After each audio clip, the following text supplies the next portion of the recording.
Hello. Hello. Welcome to Live with the Fenimores. We're live. And we're the Fenimores. And we are the Fenimores. That much I know. We're not that creative with titles. No.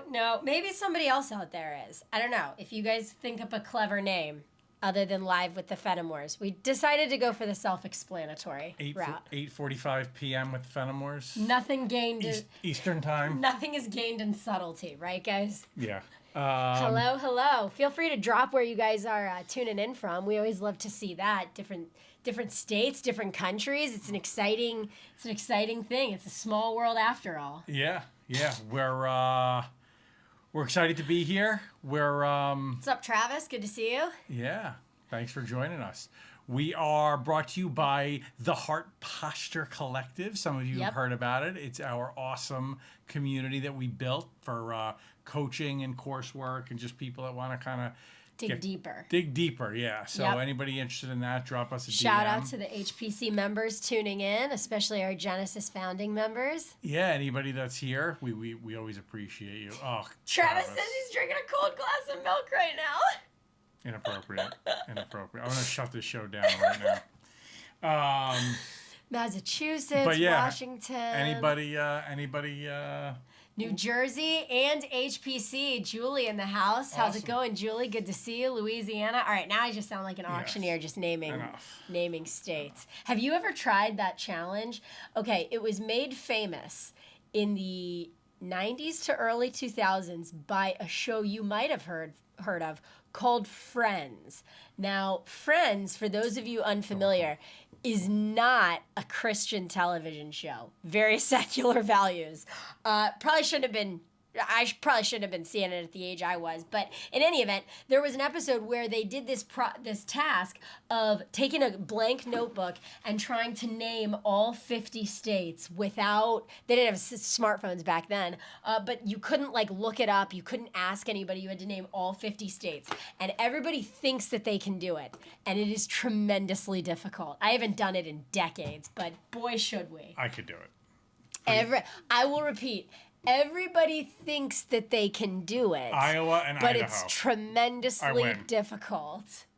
Wait, what? I said Iowa and Idaho. I win. I don't think it's the states that start with I that trip people up. I think that people think that it's the states that start with I. No, it's those are the states that trip people up. New Hampshire. Right. You get in there with the little guys in New England. Who's to say what's in there? New Winchester? See, now you're just making things up. You know that now, but when you're 48 states deep, New Winchester starts to sound really convincing, and you're like, I don't know. You gotta know the song. You need, or the people that know all the countries in the world because of the Animaniacs song. Do you know that one? Do you know who the Animaniacs are? I'm gonna tap the mic here.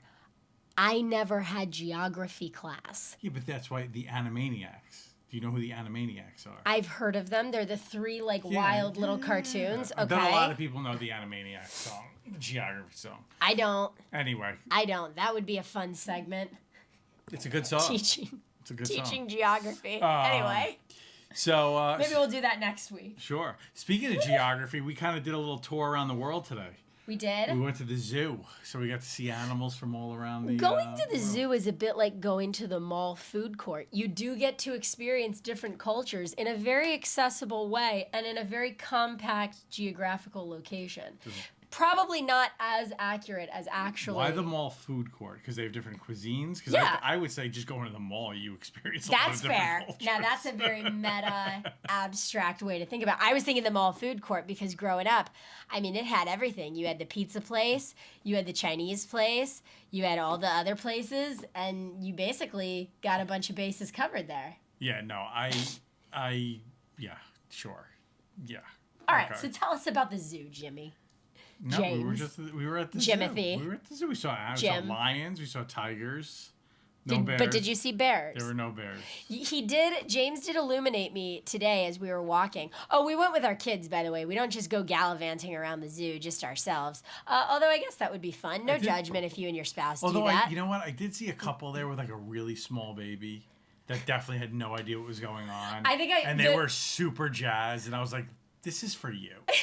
I think I remember. Yeah, he had a carrier. Okay, I did see them, but I'm talking about the woman who had like the newborn under a swaddle, and the feet were literally like fresh out of the womb feet. I mean, these were the littlest feet. These had to be like 2 week and under feet. That's the type of people that like were always waiting to have a kid to start doing like childish things again. Yeah, or at least like to not look strange as they do. Exactly. Them, which you're not looking strange. I mean, whatever. If you love it, love it. Be a brazen about it, I suppose. But, the minute they had that kid, they were like, zoo. We're buying a zoo membership, and this is our life now. Laser tag, let's go. Yeah. So, wait, what were we talking about? Lions, tigers, and bears. Oh, yeah.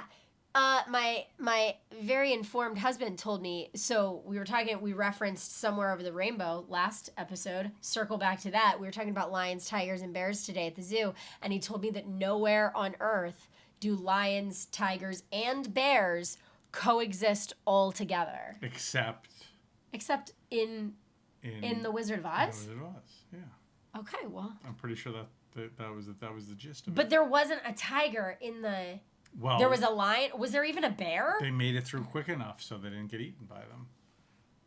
I said my theory was they chose those 3 animals because then it would have like worldwide appeal as a movie. Like it could apply for 19. What year? 1964? I don't know. That's what year you think. That's what year you're going with on Wizard of Oz. That's what felt right in my spirit. 1964. That's what felt right in my spirit. 1964. This is the first colorized movie. Is that How do you know that? Is that what year you want to go with? What year was the car invented? Let's not do that. Let's not do that. One time we got in a big debate about the car, and I think if I'm remembering correctly, I guessed a date that was actually inclusive in the Civil War, and you were like, "Are you out of your mind? Like how old do you think this country is?" I don't know. 1964 doesn't feel that old. It's not that old. That's the point. Oh, so it should be older. Correct. Oh, okay. 1924? Closer. 1939. First of all, 1924 was right after World War I. And I know that because that movie with the year, wasn't it like 1921? It was 1918. I was close. You're not even in the right decade. Wait. What? Come on, 3 years. Don't put it at decade. You're taking 3 years. You're taking a 3-year spread and rounding it up to a decade. This is pretend. I was warning you to not go down this road, and you decided to go down this road, and that's why you started talking about cars being driven during the Civil War. Look. If I can be evidence to anyone of anything, it's that just because people tune in to hear you talk about one thing does not make us experts on everything. And I think if more people had that mentality, we'd see a lot less silly comments in the media and on the news and coming from celebrities. That's just this observer talking. What's it called? The Kruger-Dunning effect? I don't know what People think they're like an expert on things that they're really not an expert on, so they speak very confidently on it. Well, that's me on most things. But I'm pretty positive about 1939. Pakistan in the house. Nice. There we go. So anyway, at the zoo. We were at the zoo. That was cool. We saw a lot of stuff. We did see tigers. We saw lions. We saw flamingos. Yep. Our kids had a blast, which is always fun. Saw some snakes. I'm not a big fan of snakes. We saw like giant snake, like bigger than your leg. Their body was snakes. I don't care what size the snake is. I don't like a snake. I'm just not a fan of snakes. I feel, and guys, weigh in the comments. I feel like this is like a very popular man thing where like men don't like snakes. I don't mind snakes. I think they make terrific boots and purses, but I don't know why people are tuning in. Anyway, we're glad you're here. I do have a theory but on this, I do feel like men have a thing with snakes, and I think it dates back to the Garden of Eden because they know. See, I think it dates back to Indiana Jones. I think most men are just big Indiana Jones fans. So there's a lot of biblical references in Indiana Jones, correct? I mean, he goes looking for the Ark of the Covenant in the first one, and then he goes looking for... So I'm right. Yeah, you're right. You're doing great. You're doing wonderful. Thank you. Thank you for your I'm service. basically a hobby historian at this point, guys. Here's a hot tip. So we're at the zoo. Hot tip about the zoo, by the way. So there's a stand at the zoo. This was lovely. Mm-hmm. And they had this big sign that says ice cream this way, arrow. A giant cone. We go because our kids, we have children. Because it's a giant sign with an ice cream cone. So what That's choice it. do we By have? the way, what else was on the sign? Nothing. Nothing. Just a cone and the words ice cream and an arrow. No cold drinks, no hot dogs, no pretzels, just ice cream. Nothing. So of course our kids see that and there's no turning back now. They see it. We're going. And we were at the end of our zoo trip, so they saw the fatigue in our eyes. We couldn't fight it. There was no fight left in us at that point. Not saying no. Saying let's go. And how am I going to get you out of this place? Ice cream? Fine. Whatever. You could ask me for almost anything at this point. I will literally steal one of the lions just to get you out of this place. Thou shalt not. So, I would have returned it. Where are we going to put a lion? By mail. A real lion? Whatever. This is going off the rails quickly. We get up there, and we're like, okay, here's our order. And she's like, oh, yeah, there's no ice cream. It's like, but the sign that you had out, that wasn't like a fixed sign. Like, somebody actually put the sign out, because it was one of those, sandwich boards. sand signs, only says ice cream. Yeah. It's like a little misleading. Here's the problem. You tell our kids that there's no ice cream now. Have them understand this. They're not exactly 15-year-olds. Yeah. So now I have to explain to the kids. Now, here's the other problem. There are animals here. At the zoo? Our kids are going to start, probably freaking out and throwing a tantrum if we don't negotiate with them. And I don't know if you know this, but when they start screaming, the animals don't like that.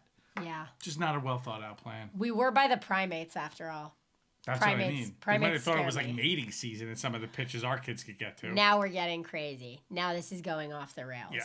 So, anyway. I'll say this. I was ultimately relieved that there was no ice cream at the zoo because the ice cream at the zoo was $7 a pop.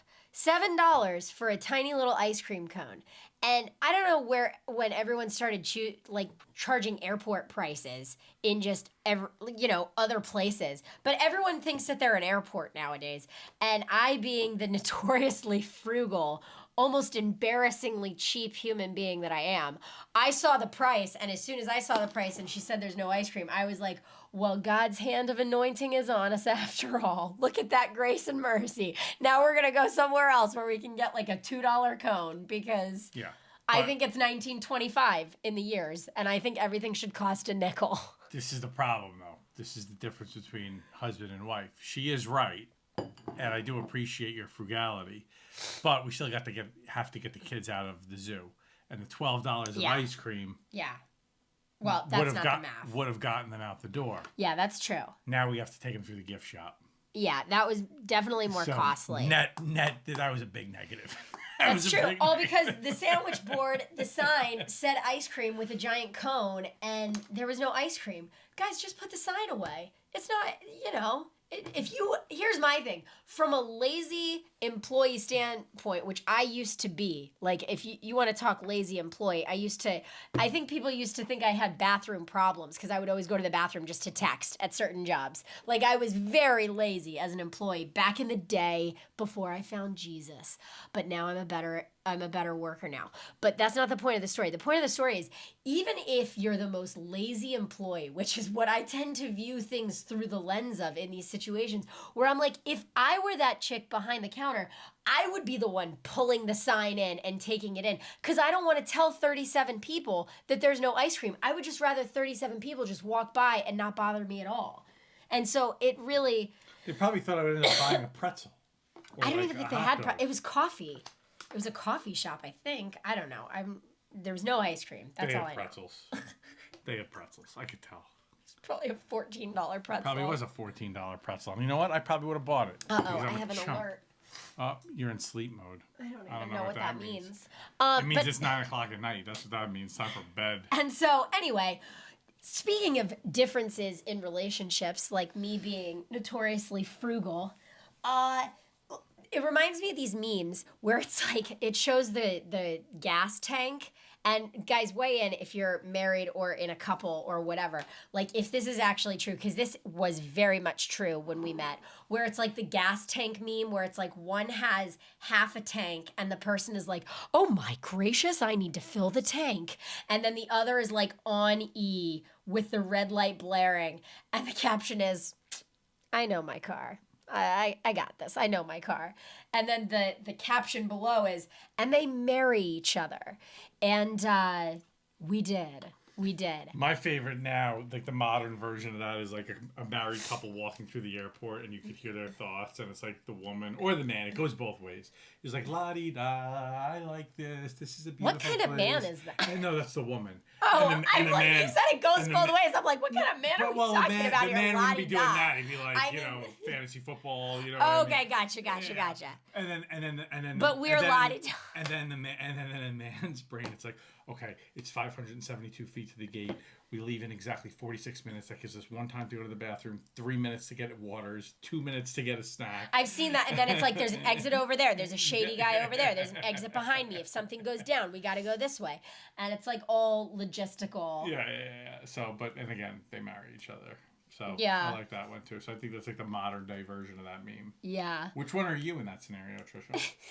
I'm both. I'm saying la-di-da, and I'm painfully paranoid the whole time. You're la-di-da, and that guy is suspicious. La-di-da, that guy's a murderer. Yeah, I'm trying to think about other ways. I mean, we're very different when it comes to like organization and time. I will say, I struggle to grasp. If you haven't gathered through this episode where we've gone through history, I struggle with the concept of time and what it means. I think time is an abstract concept. Time is manufactured by man. It's not though. When you've agreed with another person that you're going to be somewhere at a certain time, it isn't. Yes, you're right. It's been manufactured by man. I agree that I'm gonna do my best to get there by that time. A social contract has been established with another human being that you're going to meet them somewhere. So it's not abstract now. I was going to meet a friend recently, and we were going to a place like this. It was like a little coffee shop, but I wasn't quite sure where it exactly was because I knew vaguely the neighborhood, but it had been like a year since I'd been there. And my sweet husband was trying to get me to like plot out the time, and he goes, okay, so how long does it take you to get to that neighborhood? And I'm like, 30 minutes. And he's like, okay, and do you know the parking situation? And I was like, no. And he was like, and how long has it been since you've been there? And I was like, over a year. And he's like, so what time are you gonna leave? And I'm like, 30 minutes before I need to be there because it's 30 minutes away. And he just looked at me and he was like, no, absolutely not. So I don't know. We marry each other, and it keeps things lively. I once heard it said that it's important to marry someone where you agree in all the things that matter, where you're the same in all the things that matter, but that you're different in all the ways that keeps it interesting. Here was a good one. Easter. We were going out to meet family and friends to go celebrate. Right. Like with brunch. Yes. As people do on Easter, apparently. And we were leaving at 11. Okay. And we knew that. And 10:15 rolls around.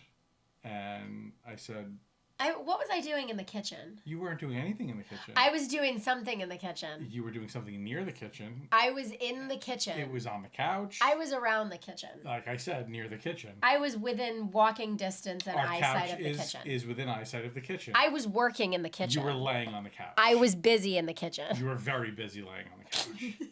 And I say, hey, sweetheart, just letting you know, we're leaving in 45 minutes.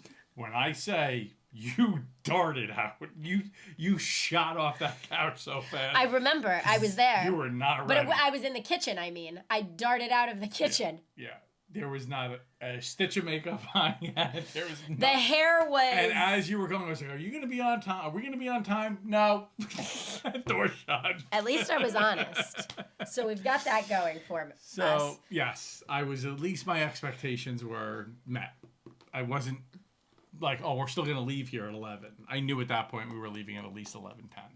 So, And that meant I also still had to shower. And I still had to, so I knew I was not going to get to do anything leisurely at that point in time, which was nice. Well, you were seated on the chair adjacent I was? to where you allege I was laying. I was seated There's there. a lot of allegations I needed here. 15 minutes to get ready. We had 45. I didn't know that you weren't ready. I was going to use 47 of the 45 minutes. And leave me negative 2. 17. You owe me 2 minutes. And then you can get ready. So, still learning how to work with each other to get out of that. I feel like driving is one where a lot of people are different. I'm a right lane driver, although I really wasn't before I met him. Before I met him, I didn't really know if you're going the speed limit. No, no. You were always a right lane driver. No, you just didn't know you were supposed to be in the right lane. I was voted the worst driver in my high school. I had multiple speeding tickets how many times well over 20 miles an hour over. I'm not bragging. I'm confessing in this moment. But all of that changed when I found how many times did it take you to pass your road test? I don't know why you had to bring that up in front of friends. We're here in front of friends. I thought we were going to have a nice evening. You just told them you got voted worst driver. Well, that could mean a lot of things. We don't need to go into what exactly happened on some of my road tests. Multiple. What happened? The people want to know. They're clamoring to know what happened. First of all, let me just say, I'm a right lane driver now. I drive the speed limit almost exclusively. Knock on wood and prayers up. I can't remember the last time I've had a traffic violation. Now, pre-Jesus Trisha was a different sort of human. And when I took my first driver's test, well, how would you describe what happened? I mean, I'll just lay it out there. Can you mind? I certainly don't want to talk about it. The instructor had her pull the car over blocks away because she had failed 2.5 times over at that point in time. It would have been more had she looked up when I ran the orange light. But they had to walk back because she wouldn't allow her to drive back because it went that badly. Because it was that unsafe to let her drive back to. It wasn't my best showing, the DMV. Guys. It didn't go well. See, I disagree. I think it is your best showing. I remember my dad and the instructor walked in past my dad who took me there, said nothing. And my dad looks at me very confused and was like, well, what happened? And I just kind of shrugged and I said nothing. And we walked out the front door. And I will never forget. He goes, where's the car? And I just started walking across the parking lot. I'm like, oh, we're gonna have a little walk on our hands. It's way down there. I passed the second time though. Again, but that was because I did something wrong that was an immediate fail. And when I looked over, the person was jotting something down. So it's really left on red? No, but good to see you, Erica. Another HPC member. Good to see you. Thanks for tuning in. I don't know what it was. I don't know what it was. It wasn't ideal, but they didn't see. And so, things happen and I've improved. And if you don't think people can change, watch me drive now because now I'm not horrible. Most of the time. Like we said, you were always a right lane driver since we met. You just didn't know you were supposed to be in the right lane. Yes, you taught me that. Yeah. I learned that because I had heard so many beautiful monologues from my now wonderful husband about Shakespearean. Really. I mean, truly Renaissancean Oscar-worthy monologues to cars in front of us in the left lane and what his thoughts and feelings were about the fact that they were in the left lane going the speed that they were choosing to go in their lives. And after enough of these, I pieced together that if you go slower and are having a la-di-da day, which are most of the time was what I tried to have back in the day. Listen, if you're worshiping in the left lane and we got one hand up, you don't belong in the left lane. Yeah, you need go to in the right lane. Yeah. You enjoy your time. You're going to need the Lord because you're going to meet him soon. So keep your hands on the wheel.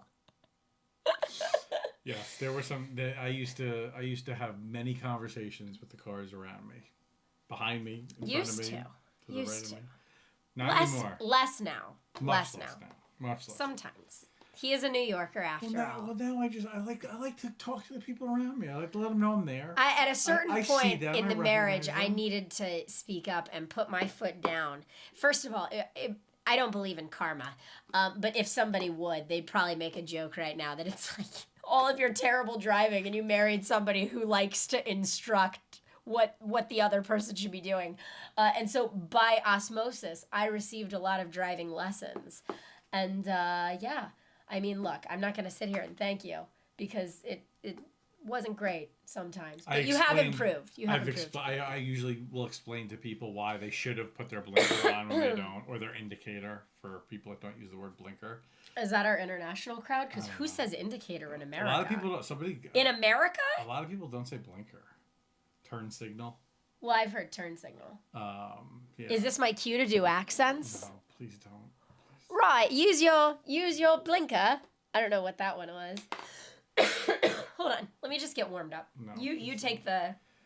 But yes, I have lovely conversations with the drivers. I like to just talk to them, see how they're doing, let them know how I'm doing. You like to instruct them to drive carefully, but you do so with such vigor, such enthusiasm. Do Liverpool. Such intensity. This is my new game with her now because she's doing this British accent. We've already talked about how I'm not a geography major here, guys. I don't even.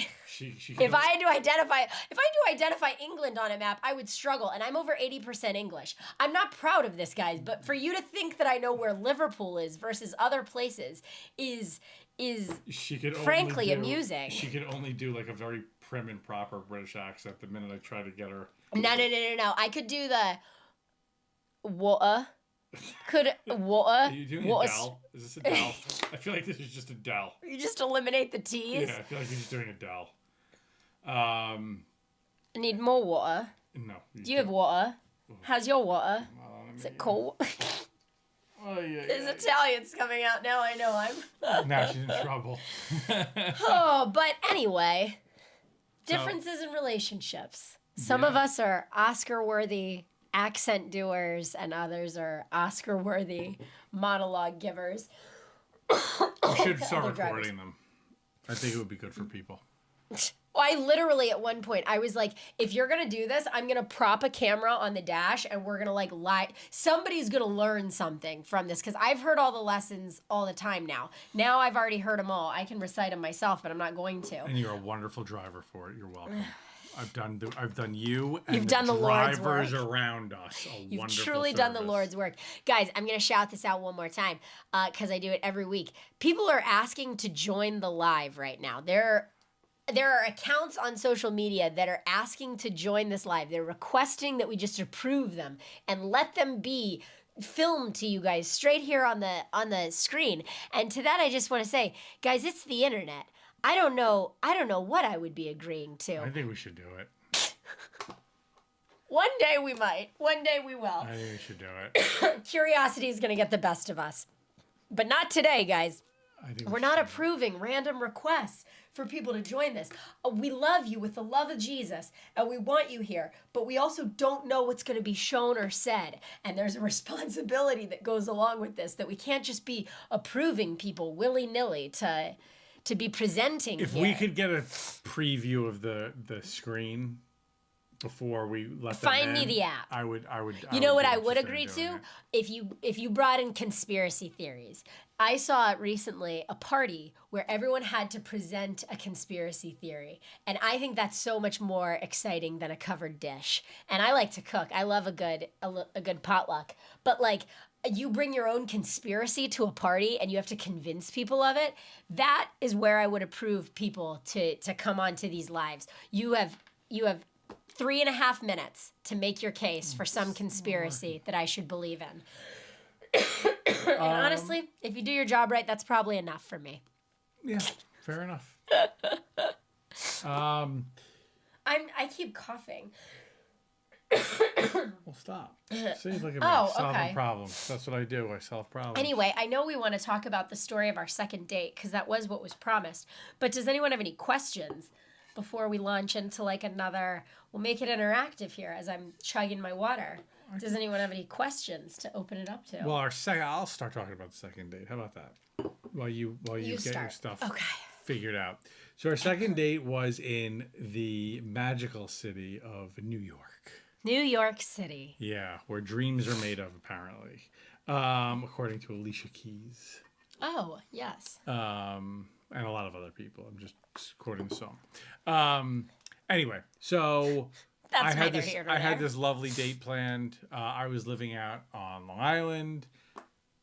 She was in Hoboken, New Jersey. Yep. And there was this very fancy Italian restaurant I was staying at, like very well known, very famous.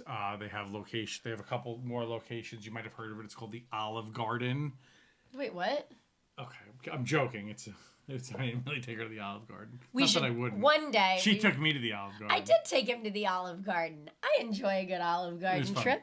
No. Anyway, go ahead. I really did take her. Like, this is a really special, upscale, fancy Italian restaurant that it's difficult to get into. Feeling like a big shot, I didn't know that. I just saw the prices on the menu, and I was like, "Oh, all right." Before we had kids. It was our second date. I would hope it's before we had kids. If it was after, So we don't do stuff like that have anymore, a different ministry here. Is what I'm trying to say. And all right. So anyway, we're looking. I'm here. I'm back. I'm here. I'm bringing the story. Go ahead. So we're on the second date. We're at this fancy Italian restaurant, and if you guys know anything about me, fancy's my middle name. So there we are. And you guys know I'm in recovery for alcoholism and addiction. And at the point that we met, I was about to celebrate 5 years sober. And I do not eat anything with alcohol in it. If you knew me back when I drank, which some of you might from back in the day, you'll agree that that's a good decision based on who I was at that point in my... It's best not to risk it. By the way, do me a favor. Just please, spare me all the comments. It burns off. She doesn't do it. Get over it. Let's move on with our lives. Yeah. Thank you. Yeah. All right. If that's what works for you, that's what works. But thank you. For people like me, it's not that easy because it's like, well, what if the chef didn't burn it all off that day? What if I could still taste it? What if, it's. I don't understand why every time let me go up. This is me in the car. All right. You go on a rant. I don't understand why every time you say this, people don't say, oh, wow, you take this really seriously. Good for you. Yeah. Instead of, it burns off.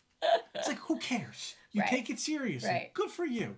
People should be like, that's really, you know what? There is a level of when I speak about being a recovered alcoholic, there's always like a bit of a peanut gallery syndrome where people like to tell me how to do it. And believe me, I have a very close circle of people who help me in my faith and in my recovery walk. I think that that's really important. But like to just get advice from everyone, you're going to be doing some silly things. And for somebody like me to be told that it cooks off, it's like, well, does it really cook off? What if they took it off the heat early? Even if it did cook off, then maybe that means I could drink some because like technically it cooked off, but then I still was safe with it. And like, it's the thinking. It's not even like the physical. It's what it's going to do to me physically or mentally rather. Because you guys are going to see what happened on our second date. So at this point in the story, he did not know I was in recovery for alcoholism. He did not know I was sober. He had asked me for a drink on our first date. I said I'm not really, I don't really drink that much. Great, a lot of fun this one's going to be. And I liked that because it puts a little pressure on the guy. It makes him sweat a little bit. They got to try a little harder. I didn't know what to do. And so anyway, we told that story last time. Now we're on the second date where I had to, against my will, tell him that I'm a recovering alcoholic on our second date. So there we were. He didn't know I was in recovery. I order fettuccine Alfredo from this really fancy Italian restaurant. I had surveyed the menu, and most of the things had some form of alcohol in them, whether it's penne alla vodka, whether it's red wine sauce in the bolognese, whether it's chicken piccata with a white wine. I will say there's a lot of alcohol in Italian cooking, but fettuccine Alfredo, not exactly the most like delicate ladylike option to order on a second date, but it was a safe option, or so I thought. Hold on, pause for effect and for suspense. What is a heavy dish? Not gonna lie, was very surprised. This was August. Okay, and here's let's get a backstory before we reach the climax of the story. The backstory is that I didn't tell him that I was in recovery because it's a weird thing. Like, you either have to lead off with it, in which case they're not really getting to know you as a human being. They're kind of seeing you through the lens of like whatever their experience with sober people has been. And like, that's a broad spectrum. And being like in Manhattan in your lower 30s, you know, like he wouldn't have had that much reference to call upon. So for me to be like, hey, I'm a recovering alcoholic would have been like, I wanted him to get to know me first. And I know some people like to lead off with it. But I also think sometimes that can put the other person in a really uncomfortable position. Like, let's say we're across from each other at the first date. And out of the blue, I'm like, hey, by the way, I'm a recovering alcoholic. And then the other person is kind of, you know, so I opted in this setting to let it arise organically. I thought it was going to arise much later. So I was going to have time because I really liked this guy. And being a female alcoholic is not exactly the most dainty of things. I mean, I grew up listening to country music. I remember the Brad Paisley song where he would say he was talking about his now wife and what this like perfect angelic specimen of a woman she was. And the line is, she's half a glass of wine and feeling kind of tipsy. And that just wasn't my story. We'll leave it at that. So like, I was like, all right, I knew it wasn't going to exactly be this like really feminine fact to admit to a guy that I like that I'm a recovering alcoholic. So there we are on our second date, and I really like this guy. And he's telling a story, and he's really into telling the story.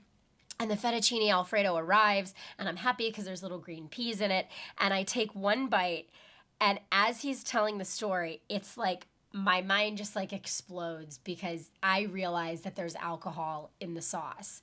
And it's like in a movie where like the noise fades to the background. Like, I couldn't even hear what his story was at this point because in my mind, I am in this dilemma on a second date with a guy that I'm really interested in that I definitely did not want to tell that I'm a recovering alcoholic this early in the game.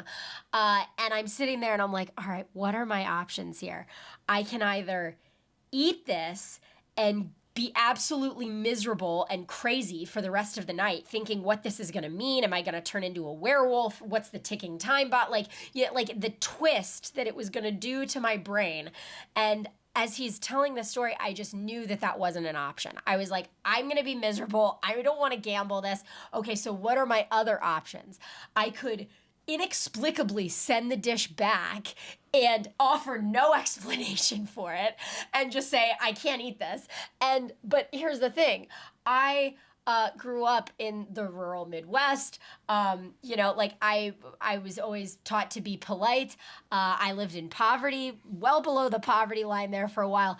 I saw the prices on the menu, guys. It was intimidating enough. The idea of being this like high maintenance broad who like sends her food back with no explanation was just inconceivable for me.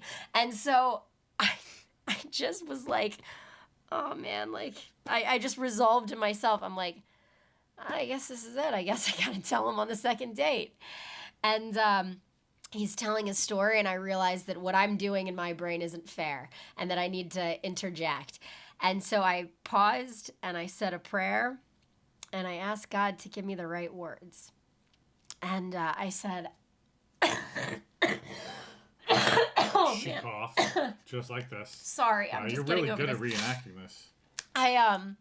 That really broke my tears, so now I can focus more on the story. I said, I'm going to have to stop you. This has alcohol in it. I'm a recovering alcoholic. I'm actually coming up on 5 years sober. I don't eat things with alcohol in it, and so I'm not going to be able to eat this. And in my mind, I wasn't quite sure what to expect. But I didn't expect what happened, which was immediately he got the server's attention. Server came over. He goes, we're going to need this boxed up. I'm going to take it home. I'll keep it. I'll eat it at my house. She's going to need to see a menu. Order whatever you want. And in the span of like 5 seconds, every fear of mine was taken care of. Because I was scared, like, well, what's going to happen to the food because it was expensive, and is it going to get thrown out, and is it going to get wasted? And like, so he already addressed that, where he was like, we're going to have this boxed up. I'm going to take it home. She's going to need to see a menu. Order whatever you want.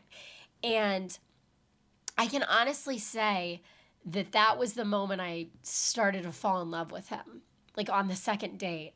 And it came from this moment that I had feared for so long in sobriety. Like, I had dated guys who I knew were sober just for the sheer fact of like, okay, our friends had already told each other that we were sober, so I didn't need that awkward moment.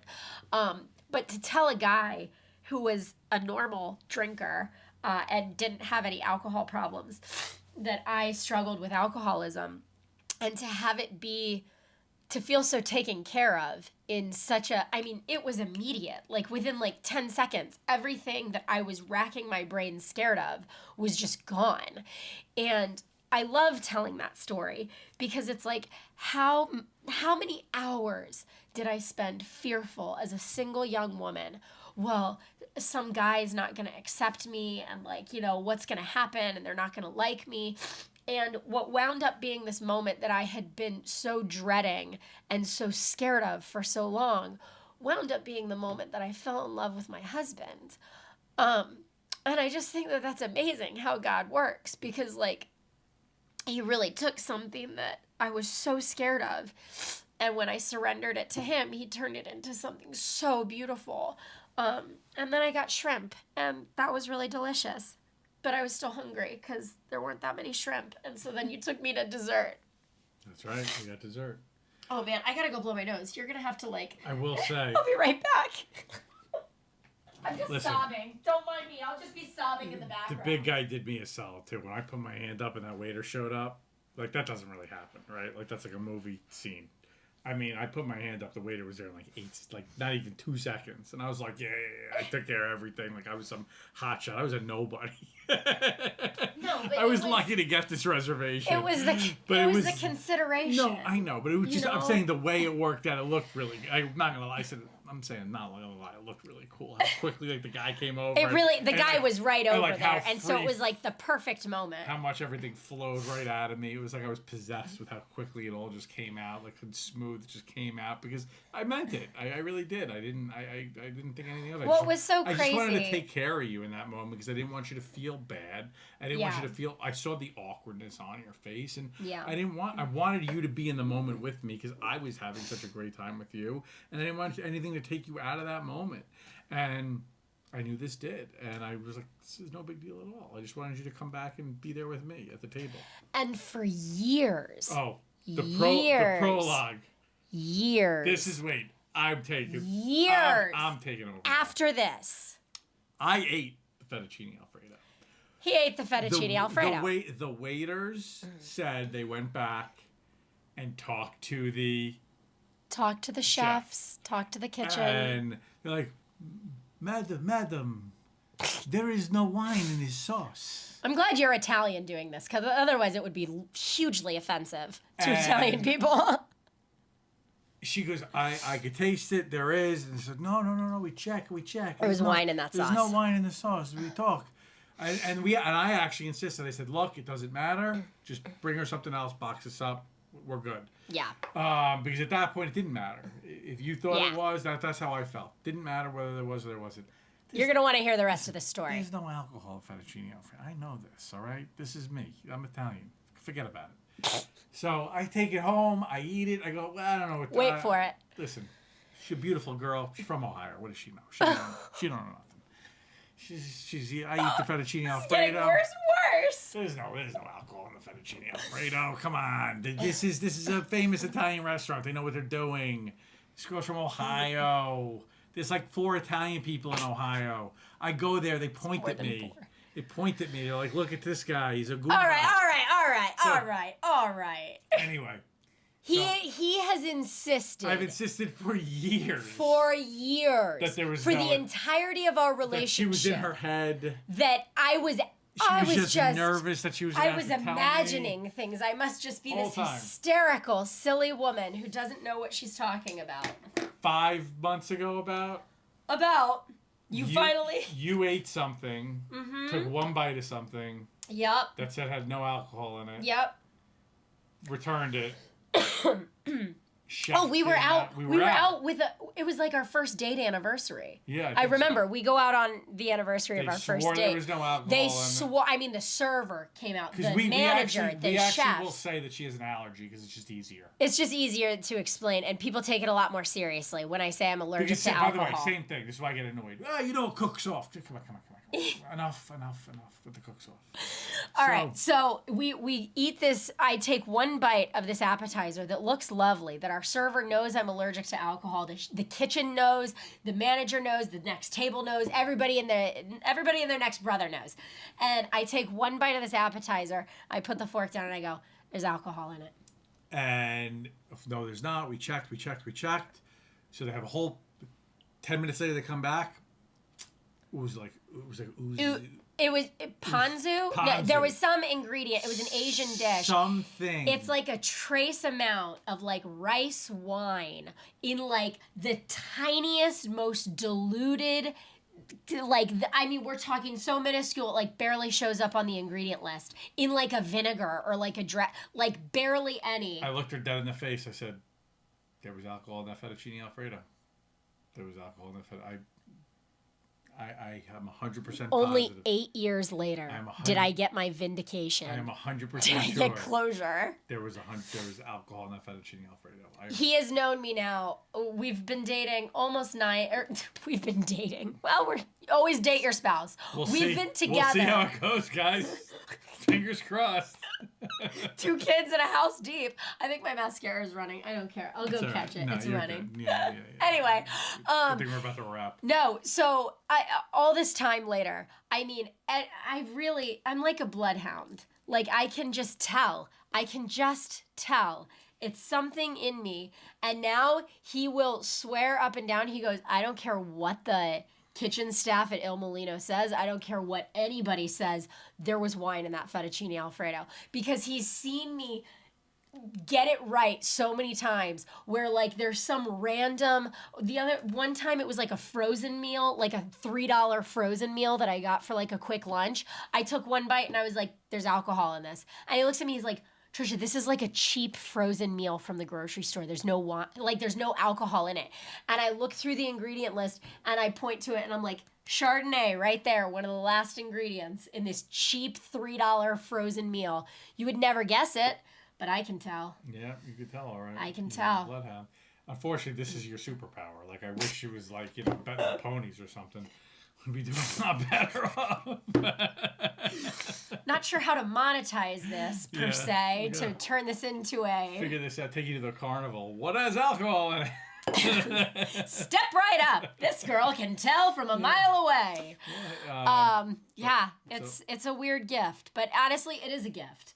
Because it's like, I can't tell you how many stories I've heard of people, in the recovery community relapsing on things you would never, ever guess. Like NyQuil and vanilla extract. And, I think NyQuil could be a wild ride. I think it's important to take things seriously with this and to not get too big for our britches, which I always hated that phrase growing up.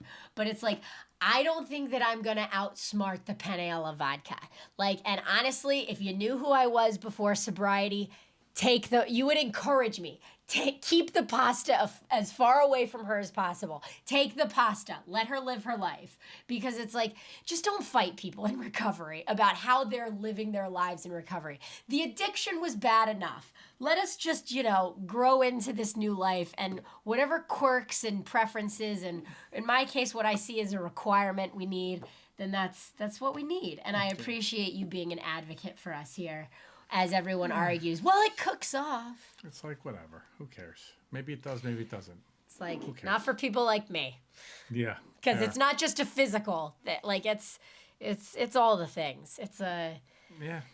What's the intent? That's what you always say. That's right. Do not give the devil a foothold. So I don't. Keep the chicken piccata, you know? Flee from sin. That's right. Don't leave the door. Don't give the devil a foothold. Just slam the door shut in his face. So as we... that's the message. And that's how he impressed me thoroughly on our second date. Yeah. I was really blown away. It was a good night. We still talk about it clearly. So third date, don't really remember. Really great Clearly not memorable. She didn't have almost a food interaction. I don't remember a third date. Yeah, I don't know. Whatever. In any event. We remember the ones that matter. Before we part, we do want to again thank our Heart Posture Collective friends. If you are interested in joining an amazing community of people and learning to grow closer to God in your personal life, have some amazing coaching and just support and coursework, please comment below that you're interested, and we will reach out to you. Yep. Tell you all about it. We're going to have enrollment open in, I don't know when, but eventually it will reopen. We're also going to share more stuff about it coming up. So if you keep hearing like Heart Posture Collective and you're like, I keep hearing that, what is that? Don't worry. Just stay tuned. Add my account to your favorite accounts and you'll never miss a thing because the meta algorithms just changed. Yeah. So if you don't know how to do that, message me and I'll try to help you out. Yeah, there's just really cool stuff going on in there. And we're doing or comment below actually would be easier. Just doing a lot of fun and amazing work in there. And there's just an incredible group of people. Long form teachings, group coaching. And an incredible amazing group of people. community. Yeah. So it's just a lot all of the fun. things. So. Yeah. And some live events coming up. Yeah. Anyway, that's it. All good stuff. So shout out to our Heart Posture Collective members, especially our Genesis founding members. Thank you guys so much for tuning in. We are the Fenimores. We are live every Wednesday at 8:45 p.m. Eastern Time. And so when will we see them next? Wednesday at 8:45 p.m. Eastern Time. Very good. Live. An A+ student. Excellent. Yeah. Well, that's because, you've become a good driver because of my monologues. Something like that. And maybe we'll be here at 8:45 sharp. Next time we'll do weigh in below if you have any historical or geography questions that you'd like to run past us, and maybe that could be the next show. Or time questions for Trisha. What year do you think this happened? That's historical. Yeah, I guess. Anyway. All right. I'm going to ace that test. Thanks so much for joining us. Thanks so much for joining us, guys. It's always fun to hang out with you. And we'll see you next week. Take care. Oh, I gotta walk up to do this. Is this